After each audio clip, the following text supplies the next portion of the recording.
রীতিমতো সুপারম্যানের মতো উড়ে গিয়ে অবিশ্বাস্য এক বাউন্ডারি সেভ করলেন ফিল্ডার। কিন্তু এতে শাপে বর হলো ব্যাটার বিশ্বজিৎ ঠাকুরের জন্য। ওই বল থেকেই যে তার নামের পাশে যুক্ত হয়ে গেছে ৬টি রান। তার দলও জিতে গেছে ওই ৬ রানের ব্যবধানেই।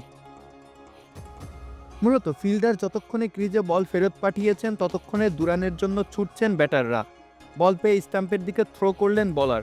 সেই বল স্ট্যাম্প আর উইকেট রক্ষকের পাশ কাটিয়ে চলে যায় বাউন্ডারি লাইনের বাইরে।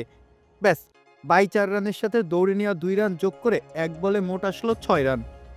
দুর্দান্ত সেভ দেওয়া ফিল্ডার মাঠের মাঝে বসেই হা করে তাকিয়েই দেখলেন শুধু।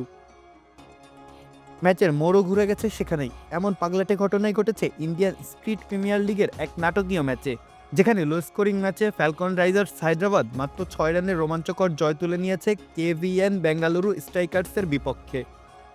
ম্যাজিক হার্বাল টুথপেস্ট দূর করে দুর্গন্ধ সৃষ্টিকারী দাঁতের সমস্যা। ইয়েস, দেখাও তোমার ম্যাজিক। ঘটনা শুরু হয় বিশ্বজিৎ ঠাকুরের বাউন্ডারির জন্য মিড উইকেট অঞ্চলে সজোরে হাঁকানো শটটি থেকে। অন্যতম সেরা বাউন্ডারি সেভ করেও যা হিতে বিপরীতে গিয়ে হায়দ্রাবাদের দলীয় সংগ্রহ যোগ করে মোট মূল্যবান ৬টি রান। এই ৬ রানই ম্যাচের গতিপথই পাল্টে দেয়। প্রথমে ব্যাট করা হায়দ্রাবাদ নির্ধারিত ওভার শেষে সংগ্রহ করেছিল ৯ উইকেটে মোটে ৮৪ রান। বিশ্বজিৎ ঠাকুরের ১৯ বলে ২৬ রানের ইনিংসটাই ব্যবধান করে দেয় দুই দলের মধ্যে। ৮৫ রানের লক্ষ্যে ব্যাট করতে নেমে বেঙ্গালুরু শুরুটা ভালো করলেও নিয়মিত উইকেটে হারিয়ে তারা চাপে পড়ে যায়। শেষ ওভারে দরকার ছিল মোটে ১০ রান, কিন্তু ইরফান উমাইরের দুর্দান্ত বোলিংয়ে মাত্র ৩ রান তুলতে সক্ষম হয় বেঙ্গালুরু। ফলে ৬ রানে হেরে যায় তারা। ওভার থ্রোতে আসা ৬টি রানই বদলে দিল ম্যাচের ভাগ্য।